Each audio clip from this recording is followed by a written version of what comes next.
Orang mukmin itu dia harus bisa menjaga kebersihan dalam dua hal. Ini yang prinsip. Satu, kebersihan hati. Yang kedua, kebersihan fisik atau jasad. Orang hanya dia ini bersih hatinya, tapi kalau bersihnya badan itu tidak terjaga, kira-kira tetap dapat ancaman siksa nggak? Kalau orang tidak memperhatikan kesucian badannya, tetap disiksa nggak sama Allah? Tetap mendapatkan siksa dari Allah. Bismillahirrahmanirrahim.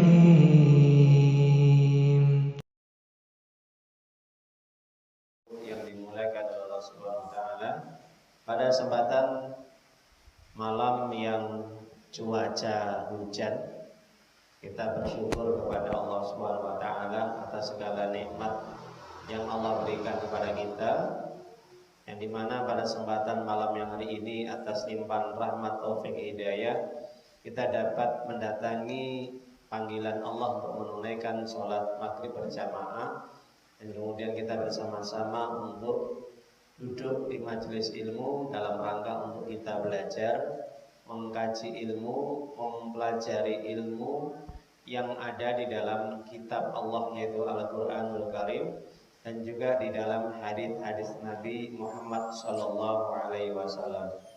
Dan kita bersyukur pada Allah SWT yang dimana pada kesempatan yang berkah ini Allah menurunkan air hujan, mudah-mudahan mengandung manfaat dan berkah bagi kita semuanya. Amin ya rabbal alamin.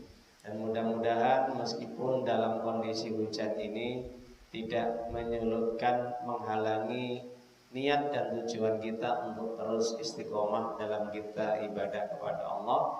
Di antara ibadah kepada Allah yaitu kita thalabul ilmi fardhatun ala kulli muslim, yaitu menuntut ilmu, dan ini merupakan kewajiban kita bersama-sama untuk senantiasa terus belajar, karena ini merupakan kewajiban bagi orang yang mengaku iman, baik laki-laki maupun perempuan. Para jamaah Bapak Ibu yang dimuliakan oleh Allah Subhanahu wa taala, kalau kita kembali kepada apa yang disampaikan oleh Allah Subhanahu wa taala di dalam surat Al-Maidah, surat yang kelima, ayat yang ke-6, Allah taala menjelaskan di dalam ayat ini.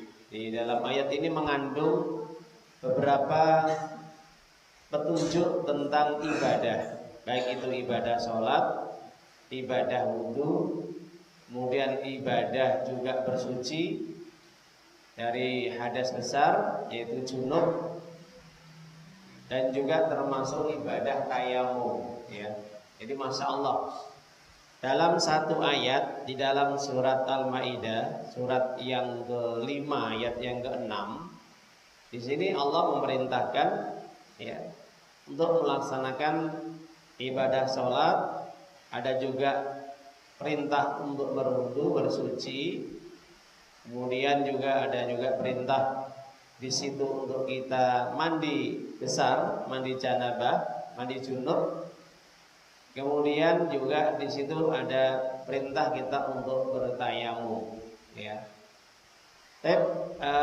Yang akan menjadi pembahasan kita insya Allah yaitu terkait dengan keistimewaan wudu, Dan insya Allah nanti hadis-hadisnya akan kita terangkan. Para jamaah Bapak Ibu yang dimuliakan oleh Allah Subhanahu wa taala, Allah taala mengawali dengan kalimatnya ya ayyuhalladzina amanu, hai orang-orang yang beriman, idza kuntum ilas shalah, apabila kalian hendak untuk melaksanakan ibadah salat. Jadi artinya di sini orang ketika melaksanakan ibadah salat, maka yang harus diperhatikan adalah apa? Yaitu bagaimana menjaga kesucian. Ini diawali dengan bersuci. Makanya di sini syarat sahnya salat adalah bersuci. Nabi SAW menjelaskan dalam hadis sahih, la yaqbalullah salata ahadikum idza ahdasa hatta yatawadda. berdasarkan ayat ini, jadi bahwa ketika orang ingin melaksanakan ibadah sholat ini harus syaratnya untuk bersuci, syaratnya bersuci. Sebagaimana juga dijelaskan oleh Nabi dalam hadisnya yang sahih, apabila kalian ingin melaksanakan sholat maka hendaknya kalian bersuci. Maka Nabi menjelaskan Allah tidak akan menerima sholat di antara kalian apabila kalian berhadas sampai kalian bersuci. Nah, ini berdasarkan hadis ini, maka syarat sahnya sholat yaitu harus dengan bersuci. Maka berwudu atau bersuci itu menjadikan syarat sahnya sholat. Jadi kalau orang sholat tanpa berwudu maka tidak sah sholatnya. Ini sudah menjadi kesepakatan jumhur ulama dan tidak ada khilaf perbedaan. Para jamaah Bapak Ibu yang dimuliakan Allah Ta'ala, Allah kemudian melanjutkan faghsilu wujuhakum, maka hendaknya kalian membasuh wajahmu, wa aydiyakum, dan kedua tanganmu, ilal marafiq, sampai ke siku, ya. Jadi sampai ke siku. Wamsahu bi ru'usikum wa arjulakum ilal ka'bain, dan kemudian engkau sapulah, yaitu kepalamu, dan juga engkau basuhlah kedua kakimu sampai kedua mata kaki. Nah, ini menunjukkan perintah kewajiban berwudu. Jadi ini hukum wajibnya. Jadi di sini hukum wajibnya. Jadi nanti kalau ada hukum yang sunnah, artinya lebih sempurna, lebih masuk ke level yang di atas, yaitu di samping wajib, tapi nanti ada yang lebih sunnahnya. Sunnahnya dalam arti ini sebagai kesempurnaannya.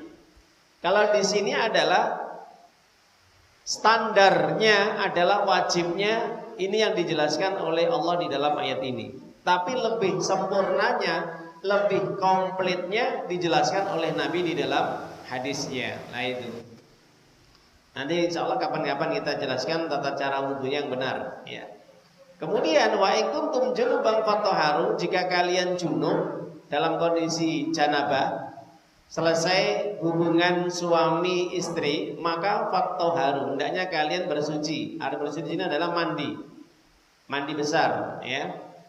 Mandi junub. Wa in kuntum marda aw ala safarin aw jaa ahadukum minkum minal ghaid aw lamastumun nisa falam tajidu ma'an fatayammamu sa'idan thayyiban wamsahu biwujuhikum wa aydikum min.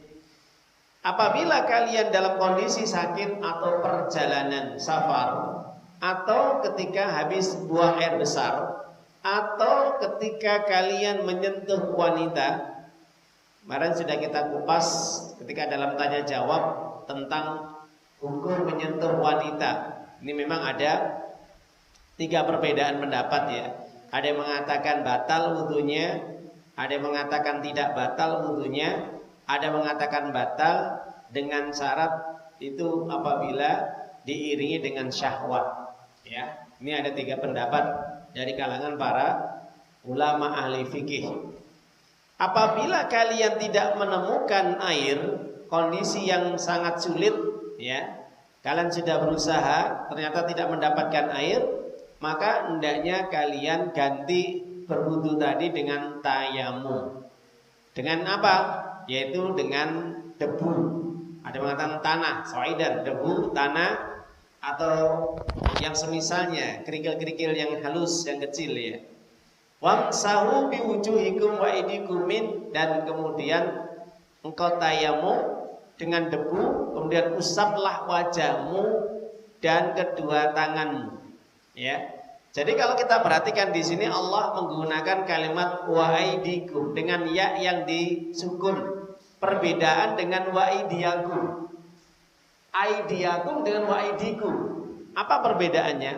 Kalau aydiyakum itu mengarah kepada kedua tangan yang lebar sampai siku, panjang. Ini memperpanjang anggota. Makanya Allah mengatakan aydiyakum ilal marafiq, sampai kedua siku. Tapi kalau aydikum di sini sebagian ulama mengatakan yaitu cukup sampai pergelangan tangan. Jadi kata-kata aidikum, kedua tangan itu pada dasarnya ini adalah sampai pergelangan tangan. Ya, sebagaimana ketika kalau kita membaca di dalam surat Al-Maidah ya, itu di sana juga ada kalimat yang dimana hendaknya kalian memotong kedua tangan pencuri, ya. Jadi memotong kedua tangan pencuri yang dimana ketika mereka mencuri kedua-duanya, laki-laki perempuan, potong kedua tangannya. Ya. Jadi sebagian ulama mengatakan ada yang potong sampai pergelangan, ada yang potong juga sampai yaitu siku. Nah itu. Tapi para jamaah Bapak Ibu, bagaimana tata cara tayamum? Maka di sini ketika menempelkan kedua telapak tangan di atas tanah atau debu, kemudian diusap wajah, kemudian tangan. Cuman simpel ya. Muka, kemudian kedua tangan. Ya. Jadi punggung dan telapak tangan. Nah, itu tayamum yang sangat mudah sekali. Ma yuridullahu liyaj'ala alaikum min haraj. Allah itu tidak menghendaki sesuatu yang sulit dalam kalian beribadah kepadanya atau beragama. Walaki yuridu litahhirakum wa yutimma ni'matahu 'alaikum la'allakum tashkurun. Sebaliknya Allah menghendaki kalian agar senantiasa untuk bersuci dengan cara yang baik ya, sehingga Allah membersihkan dosa-dosa kalian dengan cara kalian bersuci baik dengan air maupun dengan tanah ya, dengan berwudu atau dengan tayamum. Maka tujuannya adalah tetap membersihkan dosa-dosa kalian. Sama. Jadi keutamaan berwudu dengan tayamum pada hakikatnya itu adalah sama. Tujuannya untuk membersihkan dosa-dosa. Dan Allah menyempurnakan nikmat kepada kalian agar kalian menjadi orang yang bersyukur. Perhatikan. Agar kalian menjadi orang yang bersyukur. Jadi yang dinamakan orang bersyukur itu para jamaah Bapak Ibu adalah orang yang senantiasa satu, mengikuti petunjuk Al-Quran, perintah dan larangan itu diamalkan. Itu orang yang bersyukur. Karena di sini ada perintah sholat, perintah wudu, perintah tayamum, perintah untuk mandi junub, mandi janabah. Nah, jadi itu kalau orang bersyukur pasti dia akan mengikuti semua perintah Allah. Apa yang diperintahkan oleh Allah di dalam Al-Quran dan sunnah Nabi-Nya Sallallahu Alaihi Wasallam itu diikuti. Itu orang yang bersyukur. Yang kedua, orang bersyukur itu adalah orang yang senantiasa dia menggunakan nikmat yang Allah berikan untuk ibadah kepada Allah. Itu orang bersyukur. Ya. Jadi kalau orang itu diberi nikmat oleh Allah, itu digunakan untuk ibadah. Contohnya apa? Kita dikasih oleh Allah nikmat mata, nikmat kuping, nikmat tangan, nikmat kaki, gitu. Itu kan nikmat. Itu digunakan untuk ibadah kepada Allah. Itu namanya orang bersyukur. Punya kendaraan, kita gunakan untuk ibadah. Datang ke majelis ilmu, mendatangi salat jamaah, silaturahim, menjenguk orang sakit, saudara kita yang sedang sakit, atau kita mengantarkan jenazah. Apapun nikmat-nikmat yang Allah berikan kita gunakan untuk ibadah kepada Allah, itu namanya tandanya orang bersyukur. Ya, harta kita belanjakan untuk infak, sedekah di jalan Allah dan yang lainnya, itu tandanya adalah orang bersyukur. Jadi di sini Allah menutup dengan kalimat agar kalian mensyukuri nikmat Allah. Jadi pada intinya, meskipun kita dalam kondisi apapun, sakit, BAB, ya, bersentuhan dengan wanita, habis hubungan suami dan istri, tetap kita diperintahkan untuk bersuci, diperintahkan untuk membersihkan diri kita, badan kita. Ini terkait dengan apa? Pembersihan badan fisik agar badan kita ini bersih. Ya, jadi kalau orang mukmin itu harus menjaga kebersihan badan, di samping menjaga kebersihan hati. Ada kebersihan hati, ada kebersihan badan atau jasad. Nah, ini terkait dengan jasad. Kita berwudu membersihkan badan kita. Kita berwudu membersihkan, kita tayamum membersihkan juga badan kita. Kita juga mandi besar membersihkan kemaluan kita dan badan kita secara umum, secara keseluruhan. Nah, ini terkait dengan kebersihan badan, fisik badan. Tapi juga nanti ada kebersihan masalah hati. Makanya para ulama menjelaskan bahwa orang mukmin itu dia harus bisa menjaga kebersihan dalam dua hal. Ini yang prinsip.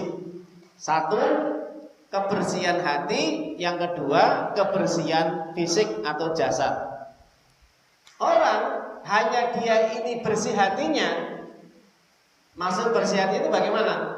Contoh, dia orang yang tidak suka mendengki, tidak suka iri, tidak punya sifat sombong. Dia orangnya tepo seliro, tawadhu, rendah diri, ya, suka menghormati orang lain. Nah, ini terkait dengan hati, ya. Dia cinta kepada Allah, ya. Dia tawakal kepada Allah, dia benci karena Allah dan sebagainya. Ini kan terkait dengan hati. Tapi apakah cukup? Tidak. Orang kalau hanya mengandalkan bersihnya hati, tapi kalau bersihnya badan itu tidak terjaga, kira-kira tetap dapat ancaman siksa enggak? Kalau orang tidak memperhatikan kesucian badannya, tetap disiksa enggak sama Allah?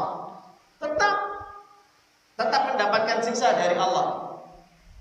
Dijelaskan di dalam hadis Imam Bukhari dari Abdullah bin Abbas radhiyallahu an. Pernah kita sampaikan, kita ulang sedikit. Marra Nabi sallallahu alaihi wasallam di kubraini.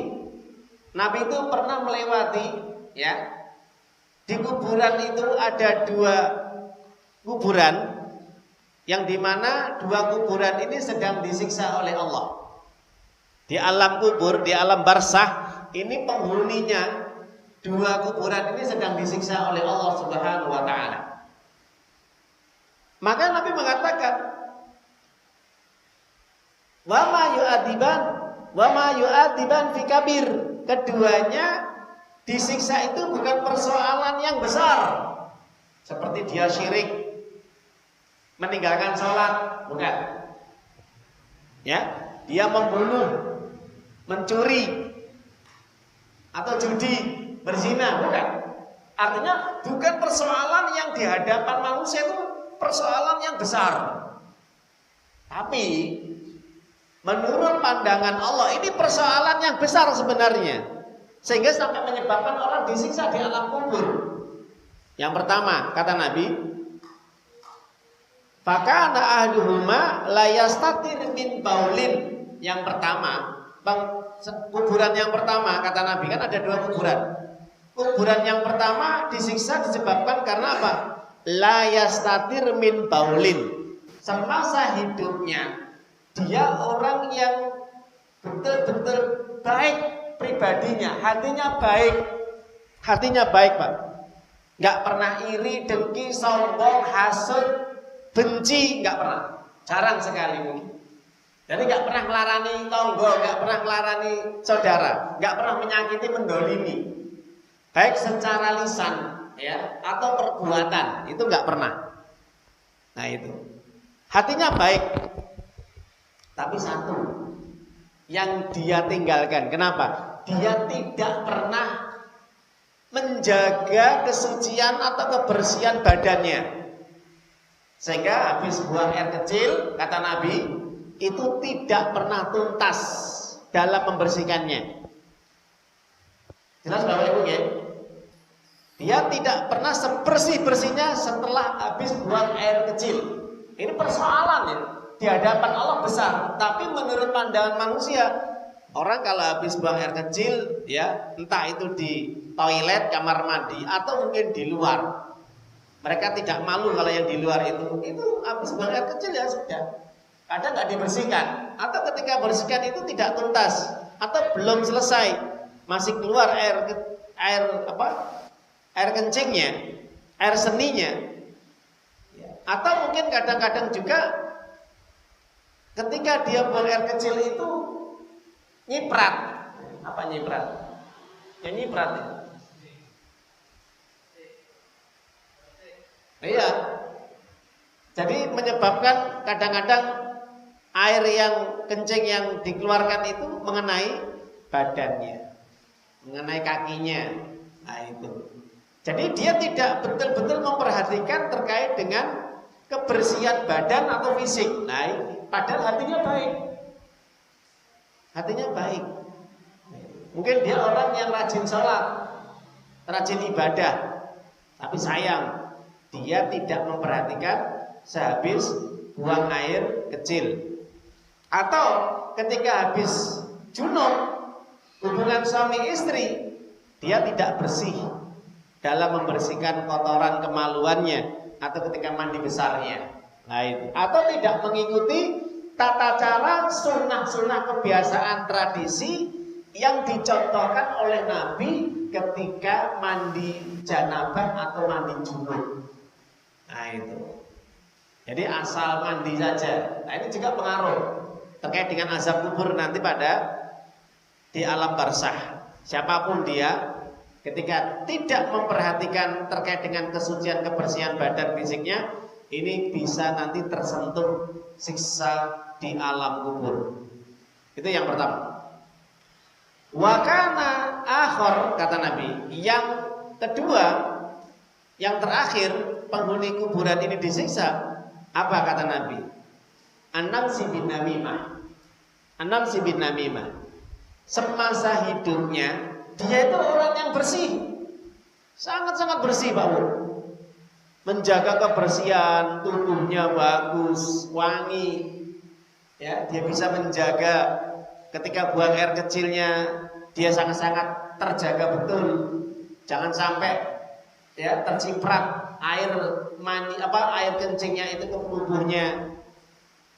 Dan dia memperhatikan persoalan masalah kebersihan itu, masya Allah, luar biasa.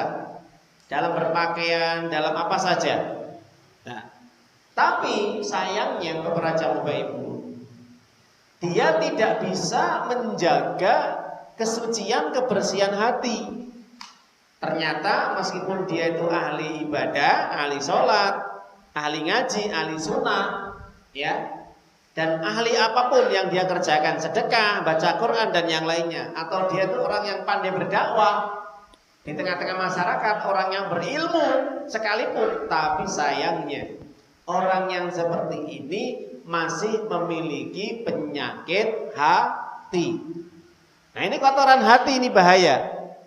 Sifat benci, sifat dengki, sifat iri, sifat hasad, ya. Dan sifat-sifat apa saja yang melekat dalam hatinya, sombong, angkuh, ujub, merasa bangga, riya, pamer, dan yang lainnya. Nah ini, orang yang memiliki penyakit hati dan itu tidak dibersihkan sampai dia meninggal dunia, maka Nabi Muhammad SAW menjelaskan dalam hadis Ibnu Abbas ini, dari Ibnu Abbas riwayatnya, sahabat Nabi, hadis Imam Bukhari, maka dia juga mendapatkan azab kubur. Kenapa? Karena semasa hidupnya dia orang yang gemar suka mengadu domba. Semasa hidupnya suka menebarkan fitnah. Semasa hidupnya dia suka membawa berita yang hak, dusta di tengah-tengah masyarakat. Nah ini bahaya Bapak Ibu. Meskipun dia itu ahli sholat, ahli ngaji, ahli sunnah, ahli apa saja dalam ibadahnya, tapi sayang penyakit hati itu melekat dalam hatinya. Ya, makanya ini bahaya di tengah masyarakat kita ini. Kalau dia tidak bisa menjaga hati, atau mungkin diri kita ini, kalau kita tidak bisa menjaga hati kita dari penyakit-penyakit yang bisa merusak amal ibadah kita, bahkan bisa menyebabkan ada siksa kubur yang menimpa diri kita, maka sehebat apapun diri kita, sebanyak apapun amal ibadah yang kita kerjakan, tidak menjamin bisa menyelamatkan dari siksa kubur. Jelas Bapak Ibu ya? Nah, makanya ini kita kembali kepada materi berwudu, bersuci. Ini penting sekali ya. Dari para jamaah Bapak Ibu, terkait dengan ayat Allah ini di dalam surat Al-Maidah ayat yang ke-6, surat yang ke-5, Nabi mengatakan tata cara wudu yang wajib itu di situ cuma simple, yaitu membasuh wajah, kedua tangan sampai siku, mengusap kepala sampai kemudian ya kaki, kedua mata kaki. Nah itu sudah, dan berurutan. Ya. Itu yang wajib, yang wajib. Jadi kalau yang wajib dikerjakan ini sudah sah. Salatnya sudah sah. Kalau mengikuti Al-Quran itu sudah sah. Cuman belum sempurna. Nah itu. Jelas Bapak Ibu nggih? Jadi belum sempurna. Nah, di sini perintahnya juga Allah mengatakan, jika kalian junub maka hendaknya kalian bersuci. Ya, bersuci di mandi besar, mandi janabah. Nah itu. Kemarin sudah kita jelaskan ketika ada tanya jawab bagaimana tata cara mandi janabah. Nanti kalau kurang jelasnya ya, bisa searching atau bisa buka di video-video, banyak sekali praktek tata cara mandi janabah sesuai dengan sunnah-sunnah Nabi Muhammad SAW. Nah, yang menjadi perhatian kita, pembahasan kita adalah yaitu tentang keistimewaan, keutamaan orang yang senantiasa menjaga air wudunya. Keutamaan atau fadilah, keistimewaan orang yang senantiasa menjaga air wudunya itu yang pertama. Nanti pada hari kiamat ketika manusia dikumpulkan di padang mahsyar, di tempat ya tanah lapang yang dimana semua nanti berkumpul untuk menghadap Allah dan siap untuk menerima pengadilan Allah, Sang Maha Hakim, Hakim yang paling adil. Maka saat itulah kemudian Nabi akan mengetahui siapa-siapa dari umatnya. Artinya umat Nabi yang bisa dikenal, diketahui sebagai umat yang betul-betul ahli ibadah, ahli iman. Mereka yang mendapat jaminan juga syafaat dari Nabi. Nah, maka dijelaskan dalam hadis Imam Muslim bahwa Nabi mengatakan, inna ummati yud'auna yaumal qiyamah ghurran muhajjilin min atharil wudu. Nanti pada hari kiamat umatku itu akan bisa terlihat tampak sekali jelas pada hari kiamat nanti, yang mereka nanti akan masuk surga bersamaku. Mereka adalah yang terlihat tubuh mereka bercahaya mulai rambut sampai kaki. Mulai rambut sampai kaki ini bercahaya. Ini umatnya Nabi. Itu yang pertama. Jadi keistimewaan, keutamaan orang yang senantiasa menjaga air wudunya nanti lebih mudah dikenal oleh Nabi Muhammad SAW nanti pada hari kiamat di padang mahsyar. Ketika manusia dikumpulkan, setelah mereka mendapatkan ya pengadilan, hisab dan yang lainnya, dalam kondisi yang gelap gulita, mereka akan meneruskan perjalanan mereka kemana? Ke surga, melewati titian sirat. Dalam kondisi yang gelap gulita, gelap. Jadi di akhirat itu gelap sekali. Yang bisa menerangi, menyelamatkan mereka itu apa? Cahaya yang ada dalam tubuh mereka.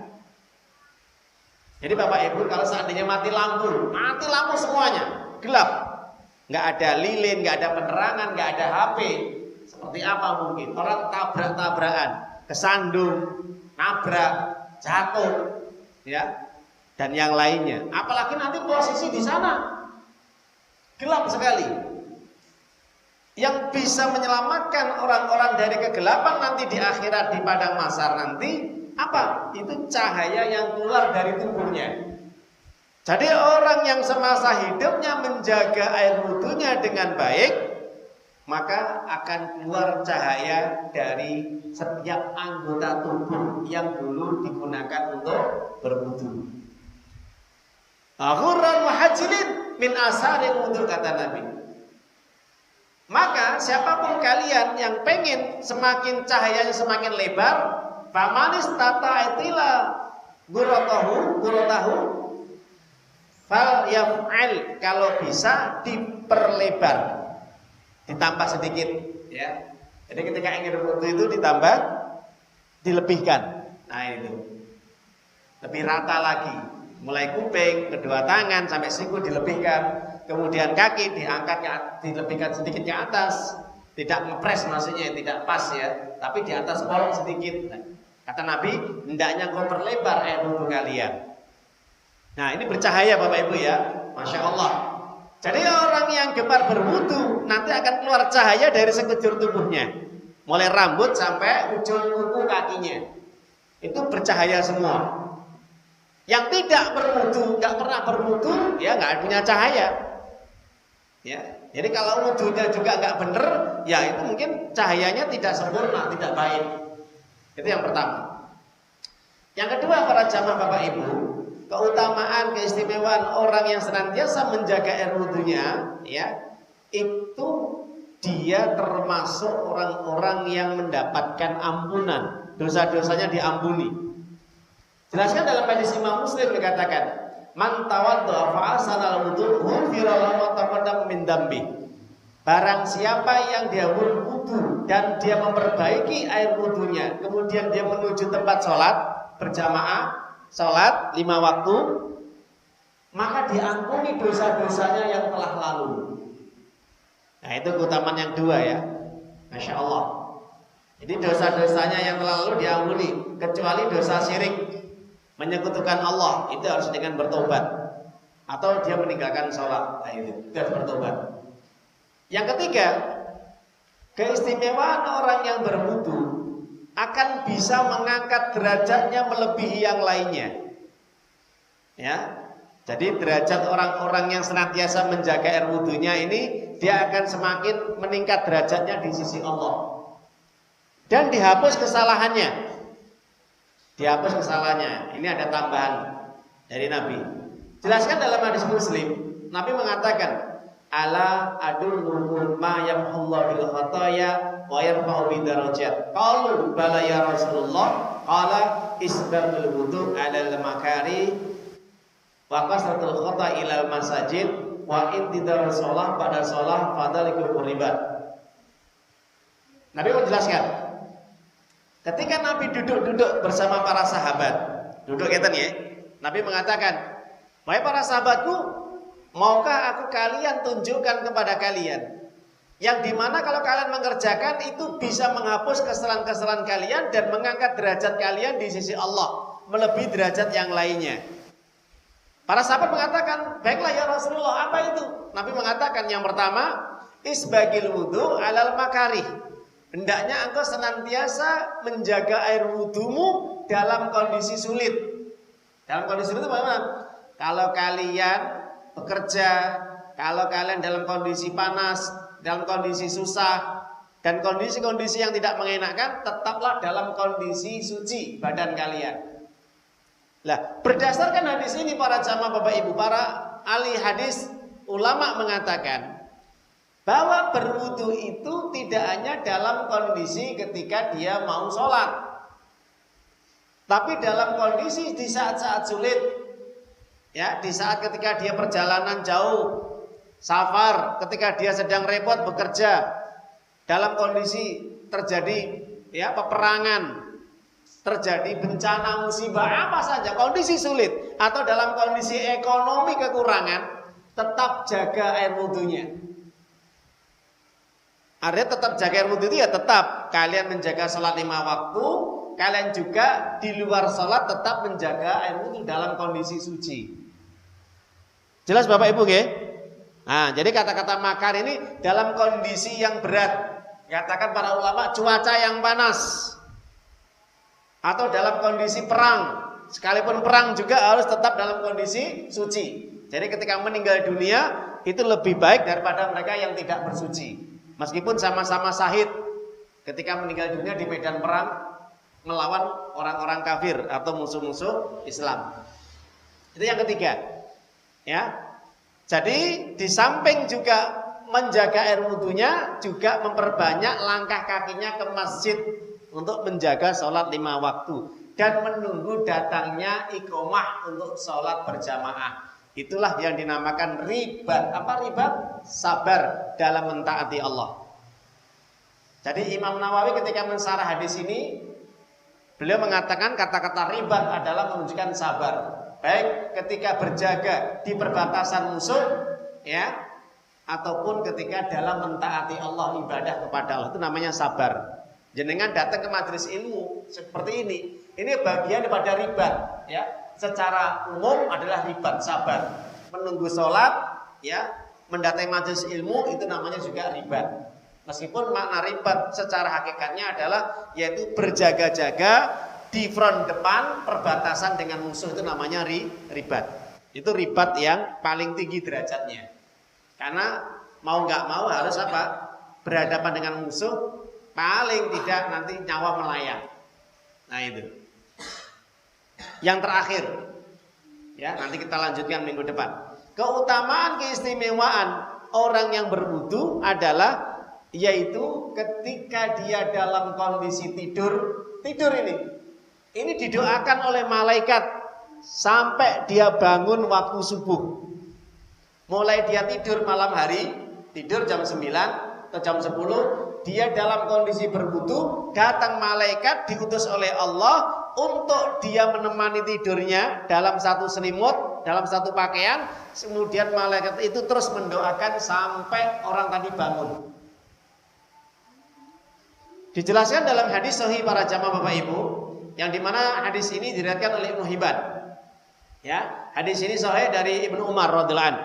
Rasulullah mengatakan, "Man bata tahiran bata fi syi'ari malak falam yastaqid illa qala malak Allahumma ighfir li abdika fulan, Allahumma ighfir li abdika fulan fa innahu bata tahiran." Siapapun orang man bata tahiran, barang siapa yang dia tidur malam dalam kondisi tahir. Apa tahir? Suci. Berwudu. Belum tidur dia ambil air wudu, kemudian dia berdoa, kemudian dia tidur. Maka saat itu turun malaikat diutus oleh Allah untuk menemani dia tidur dalam satu pakaian atau satu selimut. Kemudian malaikat itu terus menemani dia, menjaga dia dari serangan-serangan musuh, baik itu jin-jin kafir, setan-setan, atau juga para dukun paranormal yang mungkin ingin mencelakainya, menyantetnya, mengguna-gunanya, neluh, gendam langsak pituruti. Ya, kalau bahasa Jawanya gitu ya. Menyantet. Nah itu. Atau ingin memberikan apa? Hal-hal yang berbahaya atau menzoliminya di malam hari. Nah, itu dijaga oleh malaikat. Jadi orang yang bersuci dan berdoa ketika mau tidur itu lebih selamat dari berbagai mara bahaya, dari berbagai godaan-godaan, dari setan-setan yang ingin mencelakainya, atau dari mimpi yang buruk. Jelas Bapak ini? Dari mimpi yang buruk. Jadi orang yang sering mimpi buruk itu mungkin ya, bisa kemungkinan dia meninggalkan bersuci berwudu dan mungkin dia juga tidak berdoa kepada Allah. Nah itu, jadi adab-adabnya, sunah-sunahnya ditinggalkan. Nah, maka saat itu malaikat mengatakan, "Ya Allah, ampunilah dia. Ya Allah, ampunilah dia hamba-Mu ya Allah sampai dia bangun." Sampai dia bangun. Jadi kalau sudah bangun ya sudah, berhenti doanya itu. Nah, itu keutamaan para jamaah Ibu yang kami sajikan di dalam kitab Riyadhus Shalihin, ya, dan sarahnya juga Syekh Shalih Utsaimin, Sarah Riyadhus Shalihin. Maka di situ dijelaskan berbagai hadis-hadis tentang keutamaan fadilah, bagaimana orang yang senantiasa menjaga air wudunya, baik ketika mau ibadah sholat, ketika mau baca Quran, atau di luar ibadah, mau bekerja, mau tidur, mau bersantai, mau apa saja aktivitas, hendaknya apa? Kita dalam kondisi suci, ya. Ya ayyuhalladzina amanu ittaqullah اتقوا الله حق تقاته ولا تموتن